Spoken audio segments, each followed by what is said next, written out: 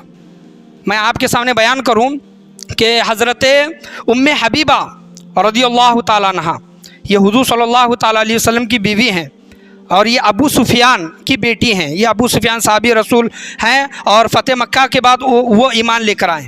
اور ہوا معاملہ یہ کہ ابو سفیان وہ معاہدہ جو ٹوٹا تھا فتح مکہ کا، صلح حدیبیہ کا جو معاہدہ جو ٹوٹا تھا، اس معاہدے کو بنانے کے لیے ابو سفیان پھر دوبارہ حضور صلی اللہ تعالیٰ علیہ وسلم سے ملاقات کرنے کے لیے مدینہ منورہ آئے، اپنے بیٹی کے گھر آئے، کیونکہ ان کی ایک بیٹی ام حبیبہ حضور صلی اللہ تعالیٰ علیہ وسلم کے نکاح میں تھی۔ یہ واقعہ کیوں بیان کر رہا ہوں کہ جب ابو سفیان گھر میں آئے اور وہ ابھی ایمان لے کر نہیں آئے تھے، ابھی فتح مکہ نہیں ہوا تھا، صرف صلح حدیبیہ ٹوٹا تھا۔ ابو سفیان جب گھر میں آئے اور چارپائی پر حضور صلی اللہ تعالیٰ علیہ وسلم کا بستر تھا اور ابو سفیان اس بستر پر بیٹھنا چاہے، تو حضرت ام حبیبہ نے اپنے باپ کو، وہ باپ ہیں، باپ گھر میں آئے ہیں، حضرت ام حبیبہ نے اپنے باپ کو روکا اور حضور صلی اللہ تعالیٰ علیہ وسلم کا بستر لپیٹ کر بازو رکھا۔ تو ابو سفیان نے پوچھا کہ اے بیٹی، کیا بستر ناپاک ہے یا پھر میں اس قابل نہیں ہوں کہ اس بستر پر بیٹھ سکوں؟ تو ان کی بیٹی کا جواب سنیں، خود کے باپ کو جواب دے رہی ہیں لیکن بیوی حضور صلی اللہ تعالیٰ علیہ وسلم کی ہیں۔ وہ کہتی ہیں کہ یہ میرے نبی کا، یہ میرے شوہر کا بستر ہے، نبی آخر الزماں کا بستر ہے، اور آپ کافر ہیں، کافر ناپاک ہوتے ہیں، اس وجہ سے میں یہ پسند نہیں کرتی کہ میرے شوہر کے بستر پر کوئی بیٹھے۔ باپ کو بول رہی ہیں، وہ باپ کو بول رہی ہیں۔ یہاں پر غور کرنے کا مقام ہے کہ ان بیویوں کو، ان عورتوں کو سوچنا چاہیے کہ ایک مرد کے علاوہ باہر کسی دوسرے مردوں پر جو نگاہ ڈالتی ہے، یا پھر ان شوہروں کو سوچنا چاہیے کہ اپنی بیوی کو چھوڑ کر باہر کی عورتوں کے ساتھ افیئرز کرتے ہیں۔ یاد رکھیں کہ یہ بہت بڑا عذاب ہے، یاد رکھیں زنا والے کام ہیں، یہ اللہ تبارک و تعالیٰ کبھی بھی معاف نہیں فرمائے گا۔ تقریر ختم کرنے کے لیے آیا ہوں، آخر میں صرف مردوں کو، شوہروں کو ایک تاکید کے طور پر، ایک نصیحتی الفاظ کے طور پر میں کچھ چیزیں بیان کر کے میں اپنی تقریر کو ختم کروں گا۔ یاد رکھیں کہ اللہ تبارک و تعالیٰ نے مرد کو عورت سے زیادہ عقل عطا کی ہے، سوچنے کی صلاحیت کی طاقت بھی زیادہ ہے اور عقل بھی زیادہ ہے، اور ہم عقل والے ہو کر کبھی کبھار ہماری گھر کی عورتوں سے اگر غلطیاں وغیرہ ہو جائیں اور لغزشیں وغیرہ ہو جائیں تو معاف کرنے کا مادہ اپنے اندر رکھیں اور صبر و استقامت کی چیز اپنے اندر رکھیں۔ قرآن بھی کہتا ہے، قرآن کیا کہتا ہے، 5واں پارہ ہے، 2 صفحہ ہے کہ مرد عورت پر حاکم ہیں، کیونکہ اللہ تبارک و تعالیٰ نے بعض کو بعض پر فضیلت عطا کی ہے۔ اگر تم دیکھیں کہ تمہاری بیویاں اگر نافرمانی کر رہی ہیں اور تمہاری اطاعت و فرما برداری نہیں کر رہی ہیں تو اللہ تبارک و تعالیٰ حکم دیتا ہے، کیا حکم دیتا ہے کہ تم اپنی بیویوں سے الگ ہو جاؤ، اپنا بستر الگ رکھو، بستر الگ کر لو۔ اگر پھر بھی وہ کہنا نہیں مانتی، اطاعت و فرما برداری نہیں کرتی، تو ان کو مارو۔ قرآن کریم فرقان حمید یہ کہتا ہے مارو لیکن ہلکا، اور علماء کرام بیان کرتے ہیں کہ ایک ہی جگہ پر بار بار نہ مارو تاکہ نشان نہ پڑے، اور ہلکا مارنے کے لیے بولا گیا ہے، ہلکا۔ اور اگر تمہاری بیویاں صحیح راستے پر آ گئی، اطاعت و فرما برداری کرنے لگی، تو تم جو ناراضگی جو تھی یا پھر غصہ وغیرہ جو تھا وہ چھوڑ دو۔ یہ قرآن کریم فرقان حمید یہ فرماتا ہے۔ بعض اوقات شوہروں کو یہ دیکھا جاتا ہے کہ عورتوں کو ایسا مارتے ہیں، سر پر ہو، پیٹھ پر ہو، وغیرہ وغیرہ، کہ عورتیں بوڑھی ہونے کے بعد بھی کہتی ہیں کہ تیرے باپ نے یہاں پر سر پر مارا تھا تو وہ ابھی بھی تکلیف ہوتی ہے، پیٹھ پر مارا تھا تو ابھی بھی چلنے میں تکلیف ہوتی ہے۔ تو جانوروں کی جیسا مارنے کا قرآن کریم فرقان حمید حکم نہیں دیتا، مارنا ہے لیکن ہلکے میں، ہلکا۔ اور ناراضگی کے اور بہت سے بھی راستے ہو سکتے ہیں، ان سے بات بند کی جا سکتی ہے، ان سے بستر الگ کیا جا سکتا ہے، ان کو ہلکے پن میں مارا ایسا مارنے کا حکم نہیں دیتا قرآن کریم فرقان حمید یا پھر علماء کرام حضور صلی اللہ تعالیٰ علیہ وسلم ان کو جانوروں کی طرح مارو، یہ حکم نہیں دیتا۔ تو ان کو جانوروں کی طرح ان کو نہ ماریں اور ان کے ساتھ ویسا برتاؤ نہ کریں، کیونکہ وہ گھر کی عورتیں ہیں اور اللہ تبارک و تعالیٰ نے ان کو کم عقل بنایا ہے، تو ان کو سمجھنے کی کوشش کریں۔ یاد رکھیں کہ انسان کتنا ہی بڑا کیوں نہ ہو، کتنا ہی اچھا کیوں نہ ہو، شوہر باہر کتنا ہی اچھا کیوں نہ ہو، عورت کی نگاہ میں وہ شوہر ہے۔ اور کبھی کبھار ہو سکتا ہے کہ مرد بہت اچھا ہو باہر، لیکن عورت اس کو اس طرح عزت نہ دے جس طرح باہر لوگ اس کو، اس انسان کو، اس شوہر کو عزت دیتے ہیں۔ تو یاد رکھیں کہ اس پر بھی صبر سے کام لینے کی کوشش کریں۔ ایک واقعہ، ایک لطیفہ میں آپ کے سامنے بیان کروں کہ ایک شوہر بیوی تھے، شوہر بیوی تھے۔ بیوی ہمیشہ شوہر کو کٹ کٹ کٹ کٹ کرتی تھی، ہمیشہ زبان درازی کرتی تھی، شوہر کی عزت نہیں کرتی تھی۔ لیکن اگر دیکھیں گے تو شوہر اللہ والا تھا، اللہ کے ولی تھے، اور بیوی کے تانے اور اس کی زبان درازی وغیرہ دیکھ کر وہ اللہ والے تنگ آ گئے۔ ایک لطیفہ میں آپ کے سامنے بیان کر رہا ہوں۔ تو بیوی کو میں کیا ہوں اپنی عظمت بیان کرنے کے لیے وہ اللہ والے تھے، انہوں نے ہوا میں پرواز کیا۔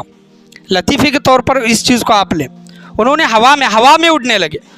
جتنے بھی محلے کے لوگ تھے تمام لوگ دیکھ رہے ہیں کہ ایک اللہ والے ہوا میں اڑ رہے ہیں۔ وہ ہوا میں اڑے اور وہ شوہر کی بیوی بھی نیچے سے اس انسان کو، اس اللہ والے کو دیکھتی ہے اور خاموش رہتی ہے۔ وہ اللہ والے جب زمین پر آتے ہیں کچھ دیر کے بعد اپنے گھر میں آتے ہیں اور بیوی ان سے پوچھتی ہے کہ آپ کہاں تھے؟ ایک اللہ والے ہوا میں اڑ رہے تھے، اس وقت آپ کہاں تھے؟ آپ کو بھی وہ دیکھنا چاہیے تھا۔ تو اللہ والے کہتے ہیں کہ اے میری بیوی، وہ جو ہوا میں اڑ رہے تھے وہ میں ہی تھا، وہ ہوا میں جو اڑ رہے تھے وہ میں ہی تھا۔ تو بیوی کہتی ہے اسی وجہ سے ٹیڑھا ٹیڑھا اڑ رہے تھے آپ۔ بتانے کا یہاں پر مقصد اور حاصل کلام یہ ہے کہ آپ کتنا ہی اچھا کام کیوں نہ کریں، زندگی بھر اگر آپ بیوی کی اگر خدمت کریں، کبھی کبھار اگر غلطی ہو جائے تو آپ کو سننے کے لیے وہ چیز ملے گی۔ تو صدقت یا رسول اللہ، یا رسول اللہ آپ نے سچ کہا تھا کہ اگر بیوی کی زندگی بھر خدمت کرو، ان پر احسان کرو، تو ایک وقت ایسا آتا ہے بیوی کہتی ہے کہ آپ نے میرے لیے کچھ بھی نہیں کیا۔ تو ہوتا ہے ایسا معاملہ، ان چیزوں کو سنبھال کر زندگی گزارنے کی، گزر بسر کرنے کی کوشش کریں۔ ایک آخری اسٹیج اللہ تبارک و تعالیٰ نے طلاق کا رکھا ہے، آخری اسٹیج، وہ بھی ایک بار میں 3 طلاق دینے کے لیے نہیں، بلکہ ایک طلاق، ایک طہر میں، پاکی میں دینے کا یہ اللہ تبارک و تعالیٰ نے، حضور صلی اللہ تعالیٰ علیہ وسلم نے حکم فرمایا ہے۔ یہ کیوں بیان کر رہا ہوں، آخری اسٹیج طلاق کا کیوں رکھا ہے؟ وہ بھی حلال چیز ہے لیکن اللہ تبارک و تعالیٰ کو ناپسند ہے۔ اللہ تبارک و تعالیٰ بھی یہ ناپسند کرتا ہے کہ شوہر اور بیوی الگ رہیں، شیطان یہ پسند کرتا ہے، شیطان اس پر راضی ہوتا ہے کہ میاں بیوی الگ ہو۔ اللہ تبارک و تعالیٰ کو یہ سخت ناپسند ہے کہ میاں بیوی ایک دوسرے سے جدا ہوں۔ تو اللہ کی بارگاہ میں دعا ہے اللہ تبارک و تعالی ہم تمام لوگوں کو بولنے سننے سے زیادہ اس پر عمل کرنے کی توفیق اور رفیق عطا فرمائے۔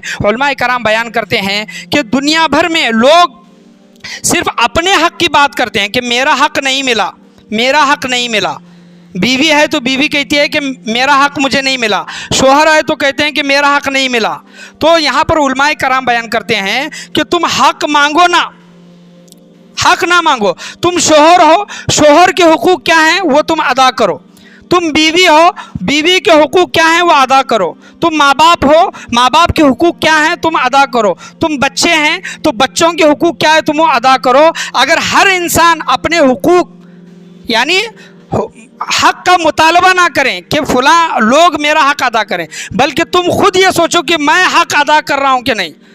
انسان اگر یہ سوچے گا کہ مجھے دوسرے کے حق کی پرواہ نہیں بلکہ میں اپنے حقوق ادا کروں گا، میں مطالبہ نہیں کروں گا بلکہ میں اپنے حقوق ادا کروں گا، تو دنیا میں کسی کا بھی حق باقی نہیں رہے گا۔ یعنی ہر انسان ایک دوسرے کا حق ادا کرے گا۔ تو حقوق کا مطالبہ نہ کریں بلکہ اپنے حقوق سمجھنے کی کوشش کریں کہ میں شوہر ہونے کے ناطے، باپ ہونے کے ناطے، بیٹا ہونے کے ناطے، بھائی ہونے کے ناطے، شوہر ہونے کے ناطے میرا حق کیا ہے میں وہ ادا کروں گا۔ سامنے والا وہ حق ادا کر رہا ہے یا پھر نہیں کر رہا وہ اللہ تبارک و تعالیٰ دیکھے گا، اللہ کی بارگاہ میں وہ حساب و کتاب ہوگا۔ میرا حق کیا ہے میں وہ پورا 100% اس دنیا میں جیتے جی میں وہ ادا کرنے کی کوشش کروں گا۔ ہر انسان کی یہ سوچ بنے گی تو یاد رکھیں گے کسی کی بھی حق تلفی نہیں ہوگی۔ اللہ کی بارگاہ میں دعا ہے اللہ تبارک و تعالی ہم تمام لوگوں کو بولنے سننے سے زیادہ اس پر عمل کرنے کی توفیق اور رفیق عطا فرمائے۔ آج کے بیان میں، آج کے درس میں، بولنے میں، سننے میں، سمجھنے میں، سمجھانے میں کسی بھی قسم کی غلطی، کمی، بیشی، کوتاہی، خامی،